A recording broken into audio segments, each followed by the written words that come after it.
This is ISACA's Page 2 podcast. Thanks everyone for joining us today. I'm Safia Kazi, ISACA's Privacy Professional Practices Principal. Joining me is Stephen Ross, Executive Principal for Risk Masters International. He's here to chat about his recently released ISACA Journal article titled Privacy for Sale. Stephen, thank you so much for joining us today. It's a pleasure, always. So before we really get into the content of your article, could you give us a little bit of background about yourself and your experience for our audience? Well, we only have 20 minutes, so I've been in information security for closing in on half a century, I guess. That's frightening. In a number of different industries, but I've been a consultant for most of that time. Also have a deep association with ISACA. I was at one point the president. Before there was a chair, there was a president. And I've taught for ISACA, I've spoken for ISACA, I've written for ISACA, and specifically the IT Security Matters column in the ISACA Journal for 24 years. So that's enough. Thanks. And so in your article, you pose the question, is privacy a commodity? What's your view on that? Do you think people do view privacy as a commodity, and should it be viewed in that way? Well, I don't know how, I am not going to speak for people. I certainly don't view it as a commodity. And up until very recently, even though I've been preaching for some time that the best way to achieve privacy is to frame it as a value proposition rather than as a set of laws that we have to observe. Nonetheless, I haven't seen that much movement into the marketplace until recently, where vendors of various products are saying, ours is better because we give you privacy. And I think the one who started that and is most effective thus far has been at the Apple Corporation. And it's because of the penetration that Apple has made with privacy as a sales point that this showed up in an article in the New York Times, which I reference in my article. And as it happens, it was on a weekend that it showed up on the front page, an article about how privacy is becoming a bone of contention in the marketplace. And I said, well, with my Saturday morning coffee, I'm going to read this article. And it set off in my mind a great deal of thought, which showed up in the ISACA Journal. And then your article mentions this idea of surveillance capitalism. What is that concept, and why might it be something that's a little bit problematic? Well, it's a concept that was first expressed by a woman named Shoshana Zuboff in her book of the same title, Surveillance Capitalism. And she makes the point that there are major companies that we are generally calling, quote, quote, big tech. And by that, I think she means, well, I know she means because I read the book, Google, Facebook, Amazon, all the others that capture information about us from what our online interactions are, and use that primarily as a sales mechanism to watch what we do and try to make us do things that various vendors who pay for the information want us to do. I want to be clear. I think it's an interesting proposition. It certainly has been adopted as a theme by many other writers. But I also want to say that I'm not as strong on Ms. Zuboff's point of view as some other people in the privacy space. I just know that, we have been tracking data about people for a very long time. It's just that the Facebooks and Googles of the world do a better job of it. But that aside, it does go to the heart of the case that you're raising, that the ability to keep our privacy in the face of these organizations that are trying to violate it, or at least bend it. I won't say violate it. Um, is creating a two-tier system. Those who can afford privacy and those who can't, or it may. I don't know if it is, but it may. Yeah, it's interesting you mentioned that because in your article, you allude to this idea that at some point, privacy could become something that some people can afford and some people can't. It could potentially create basically two classes of internet users, right? People Mhm. who get privacy and then people who don't get privacy. What would be some of the ramifications if that were to happen? Well, I think you've hit the main point, that do we really want a society in which there are those who can have what is, I believe, an essential right. In the United States, we don't enshrine that in our Constitution, whereas in Europe it is enshrined in some of the foundational documents uh, of the European Union. But that aside, with the legalism aside, I think we all have a right to privacy. Whether it's a legal or constitutional right is kind of immaterial. For my sake alone, I would say that I prize my privacy to an extent. I know every time I use Google that they're capturing some minute piece of information about what I'm interested in. And very often happens that I look up something and the next day I get an advertisement for something related to it. Uh, Today I ordered some shampoo online. I'm sure I'm going to see an ad for shampoo tomorrow. But I go do it anyway. And I just say, what's the big deal if I get commercials? I can live with commercials. Um, I still use uh, Google Maps when I'm traveling. I know that they know where I am. I know that they know where I'm going. Okay, so, but there are people who feel more strongly about it than I do. And then there are certain things, my health records, my financial records.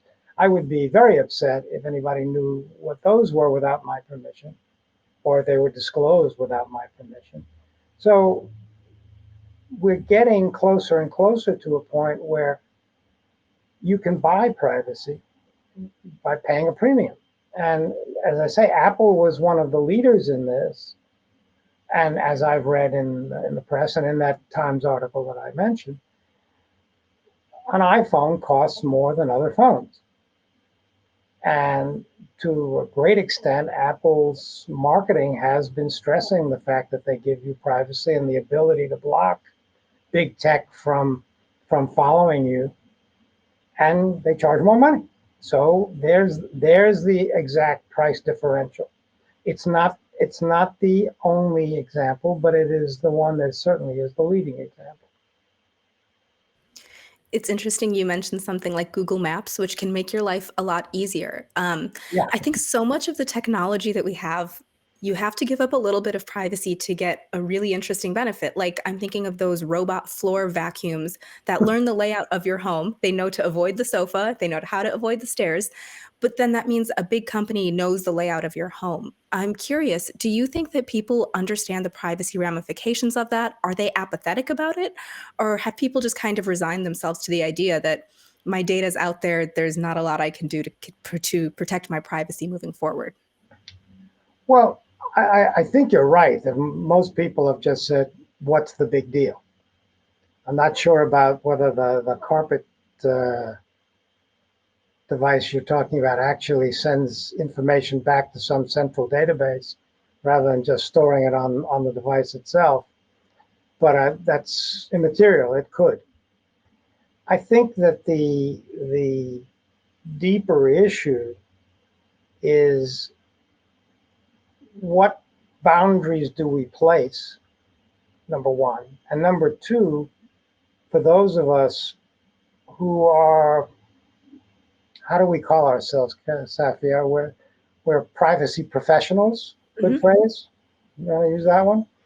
Um, we we say that if given a choice, people want privacy, and then we look around and say, people are being given a choice, and they choose something else. And oh, by the way, I'm a privacy professional, and I choose something else. So where do we draw the line? As I say, that is the crux of the matter, I believe. And I don't think we have a solid determination. If you listen to, you started with Shoshana Zuboff. Um, if you listen to her, we've gone already way too far, and there are too big. There are companies that are way too big and know way too much about us, and could potentially, not actually, potentially be using that information to do somewhat nefarious things to harm us. So far, I'm going to say, speak for myself, I don't feel terribly harmed. You know, in a previous article on this, I said if I look up castles in Spain because I'm going to go on vacation, I don't really expect to get advertisements to induce me to buy a castle. I'm not in the market. So, what is the point at which I would say, no, you've gone too far? And as I said, I think medical and financial is certainly in that area. And it also goes to the question of, since all it is, as far as I can see, is commercials, advertisements, how effective are advertisements in changing my behavior? I'd like to think I'm very sales resistant. I don't buy anything except what I want. Um, but do I really know myself that well? I like to think so, but I don't know if it's true. Yeah, it's interesting that you mentioned that. I know there was a really common example a few years ago of a young girl who went to a retail store, bought some products, and then her family started receiving ads indicating that she was having a baby. And it was, in fact, true because of the purchases that she made. I'm Mhm. curious to hear your thoughts on advertising in that context and the fact that advertising could potentially reveal something about a person that they might not quite be ready to disclose at a particular point. You know, I think that verges on my point about health records and financial records. It's kind of hard to say having a baby is a matter of health, but it is something that you do go and see a doctor about, and certainly it's something that is in our American culture today is a very lively argument. Not so much that the girl was pregnant, but that if she had decided to end the pregnancy with or without her parents' permission, that would have been taking the whole issue to a very different point at law. And then if we could shift gears and talk a little bit about regulations, I think one of the challenges that we have here in the US especially is that we don't really have a federal privacy law at any capacity. That said, I feel like GDPR and CCPA have had quite a bit of effect, but did you expect things like GDPR and CCPA to have a greater impact on privacy than they did? Well, let's take a couple of things you said, and I want to push back. First of all, we do have privacy laws, national privacy laws, and we've had them for quite a while. My entree into this whole space was dealing with the fellow who was my congressman at the time, became New York City mayor, um, who was one of the two authors of what became the Privacy Act of 1974. That is still in effect. It dictates the way that government must handle personal records. And then following that, the Right to Financial Privacy Act of, I believe, 88, but don't hold me to it, which is really much more stringent and is largely forgotten and has a lot of impact, particularly on putting a price tag on the value of a data record. that's part of it. The other is that I think GDPR in particular and CCPA to a lesser extent, because GDPR is, after all, a multinational set of regulations, is more talked about than enforced. I've been tracking the numbers for several years now, and what you read in the press and what you see in the news articles about the big cases, there are 10 to 20 companies that get hit with very large fines. And then there are thousands and thousands of cases that don't even reach a fine. And of those that do, they are relatively speaking small, quite small. Not enough to really have, in my opinion, the deterrent effect that GDPR was supposed to have. And to my way of thinking, it goes right back to the case that we were talking about before. We talk about privacy. We say we're in favor of privacy. We want privacy, but if we have to pay for it, maybe. I don't want that much privacy. Yeah, I think one of the big challenges is that you and I, as consumers, don't have that much power, right? We can't band together and go to a vendor and say, change your terms of service because we don't accept them. It's either accept our terms or don't use the service. Do you know of any other meaningful steps that organizations could take to help empower their data subjects? Or, on the other hand, is there anything consumers could do to rein in privacy infringements from application vendors? Sure, don't use them. For years and years, I got out this big piece of paper in the car and I unfolded it. I could never fold it back the same way. It was called a map. And I somehow found my way around not only my own neighborhood, but I drove all over Europe using a map. And I don't necessarily have to search with Google. Not that it would make that much difference if I were to use Bing. I don't know, does Yahoo still exist? Could I get on Yahoo? At least 50% of the things that I want to see at any given day on the internet, I already know the URL. I don't have to go looking for it. So it's not that big a deal if you want to make it not that big a deal. Personally, I like the convenience of being able to say, who played first base for the Giants in 1933?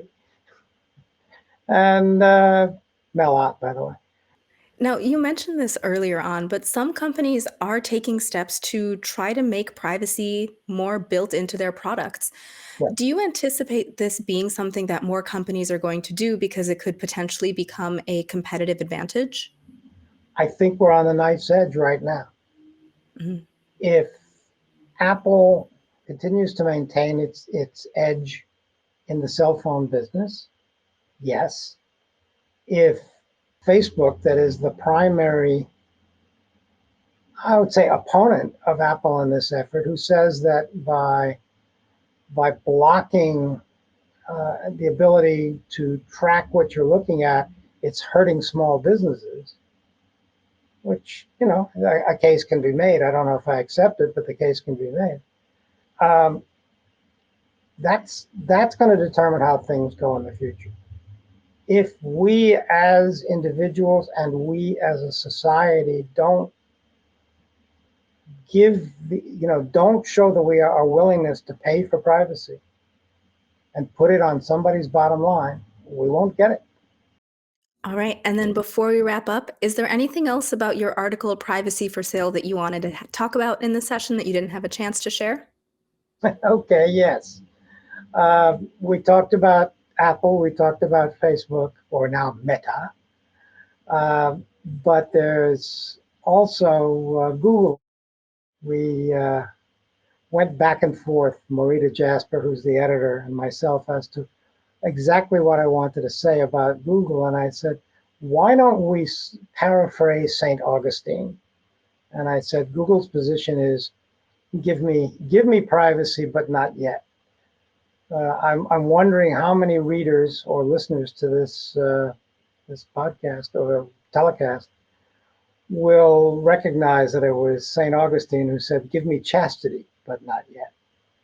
So I've snuck a lot of my contemporary civilization class into my articles over the years. This was the most recent. All right. Well, thank you so much for joining us today, Steve. Yeah, pleasure. If you're interested in learning more, you can click the link in the episode details to access Stephen's full ISACA journal article. I'm Safia Kazi, and thank you for tuning in. Thank you for joining us today for this episode of Page to Podcast. We hope you enjoyed this episode.